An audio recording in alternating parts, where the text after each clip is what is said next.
കേരളത്തിൽ ഇന്ന് വിവിധ പ്രദേശങ്ങളിൽ ശക്തമായ മഴ ലഭിച്ചു. അസമിലെ പ്രളയത്തിന്റെ കൂടുതൽ വിവരങ്ങൾ പുറത്തു വന്നിരിക്കുന്നു. ഒപ്പം ജമ്മു കാശ്മീരിലുണ്ടായ കൂറ്റൻ മണ്ണിടിച്ചിലിന്റെ ദൃശ്യങ്ങളും കാണാം. വിവരങ്ങളെല്ലാം ഡീറ്റെയിൽ നോക്കാം. എല്ലാ ദിവസവും അപ്ഡേറ്റുകൾ അറിയാൻ നിങ്ങൾ ഇതുവരെയും ചാനൽ സബ്സ്ക്രൈബ് ചെയ്തിട്ടില്ലെങ്കിൽ ഇപ്പോൾ തന്നെ സബ്സ്ക്രൈബ് ചെയ്ത് ഓൾ എന്ന ബെൽ ഓപ്ഷൻ കൂടി എനേബിൾ ചെയ്യുക. കൂടുതൽ ആളുകൾക്ക് എത്തിച്ചേരാൻ വീഡിയോ ഒന്ന് ലൈക്ക് ചെയ്ത് കാണാൻ ശ്രദ്ധിക്കണം. കാലവർഷം ശക്തി പ്രാപിക്കുന്നതായി കാലാവസ്ഥാ നിരീക്ഷകർ അറിയിക്കുന്നു. പടിഞ്ഞാറൻ കാറ്റിന് ശക്തി കൂടിയിട്ടുണ്ട്. അറബിക്കടലിൽ കാലവർഷക്കാറ്റ് നേരിയ തോതിൽ ഇനിയും വർദ്ധിക്കും.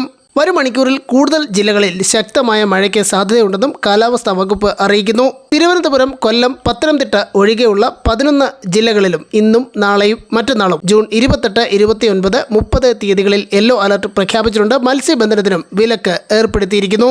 അസമിൽ പ്രളയം ശക്തമായതോടെ വെള്ളപ്പൊക്കത്തിലും മണ്ണിടിച്ചിലും പെട്ട് മരിച്ചവരുടെ എണ്ണം 134ആയി. കഴിഞ്ഞ ദിവസം 2 കുട്ടികളടക്കം 8 പേർ മരിച്ചതോടെയാണ് മരണസംഖ്യ 134ആയി ഉയർന്നതെന്ന് അധികൃതർ അറിയിച്ചു. 22 ലക്ഷത്തിലധികം ആളുകൾ ഇപ്പോഴും ദുരിതബാധിതരായി തുടരുകയാണെന്ന് അസമിൽ നിന്നും പുറത്തുവരുന്ന റിപ്പോർട്ടുകൾ പറയുന്നു. നദികളിൽ ജലനിരപ്പ് കുറയുന്നുണ്ടെങ്കിലും കോബിലി, ബരാക്, കുഷിയാര എന്നീ നദികൾ ഇപ്പോഴും അപകടനിലയ്ക്ക് മുകളിലാണ്. സിൽച്ചാർ നഗരം തുടർച്ചയായ 7ാം ദിവസവും വെള്ളത്തിനടിയിലാണ്.